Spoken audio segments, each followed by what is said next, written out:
Hello and welcome. If you're a dog owner here in Garner, North Carolina, you already know that a well-behaved dog just makes life so much better for everyone. Well, this explainer is going to be your complete guide to help you confidently pick the right trainer for you and your furry friend. We're going to walk through everything you really need to think about.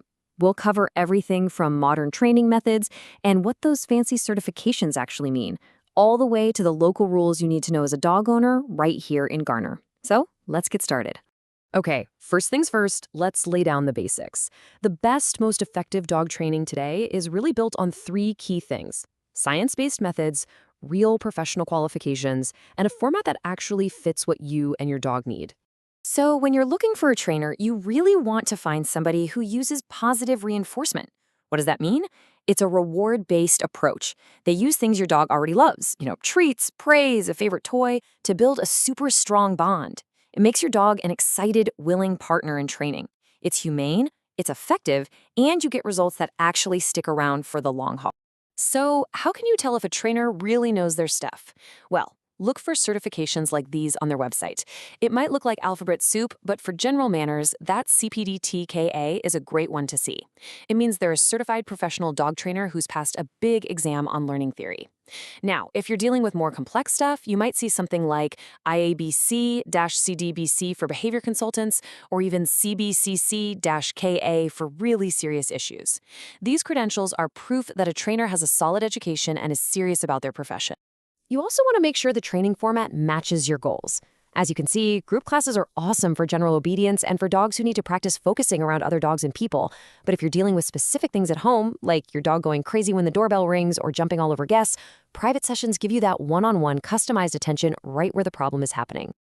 Next up, let's talk money. What can you actually expect to invest in your dog's education? Getting a handle on the typical costs here in the Garner area is going to help you plan a whole lot better. Just as a starting point, a single, private, in-home training session usually falls somewhere in this range. Now, that price often reflects the trainer's level of experience and just how complex the behaviors are that you're working on. And this table gives you a really good overview of the whole landscape of training costs.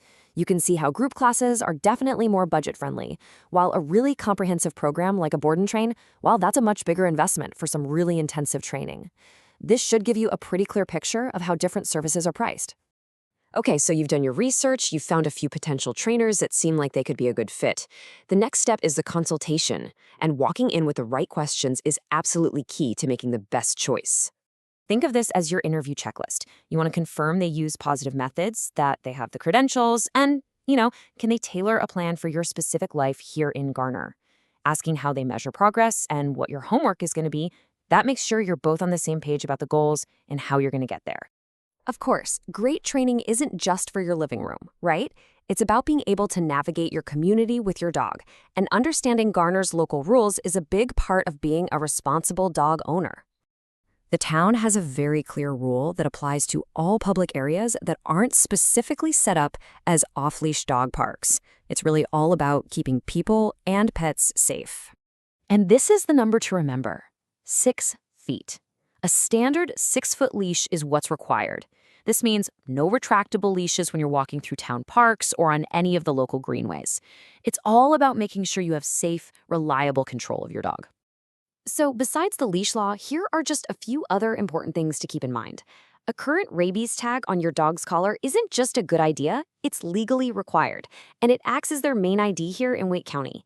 And, good training can really help you manage things like excessive barking, which is just being considerate to your neighbors and keeps you on the right side of the local nuisance laws.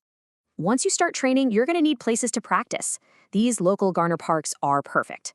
White Deer Park is fantastic for working on leash skills around distractions like bikers and other walkers. Like Benson Park and Garner Veterans Memorial Park, they've got tons of space for practicing a nice, loose leash walk. And if you're looking for a designated off-leash spot nearby, Lake Lynn Park over in Raleigh is a great option. When it's all said and done, finding the right trainer is about so much more than just teaching sit and stay. It's really about setting you and your dog up for a lifetime of happy, low-stress experiences together. The goal here isn't to create some kind of perfect robotic dog. It's to build your dog's confidence so they can navigate our world calmly and safely. A well-behaved dog is a confident dog, and that right there is the true measure of success. all the best in your search for the right trainer. We really hope this guide helps you on your journey so you and your dog can enjoy many happy walks at Lake Benson Park, peaceful afternoons in your own neighborhood, and totally stress-free visits from friends and family for years and years to come.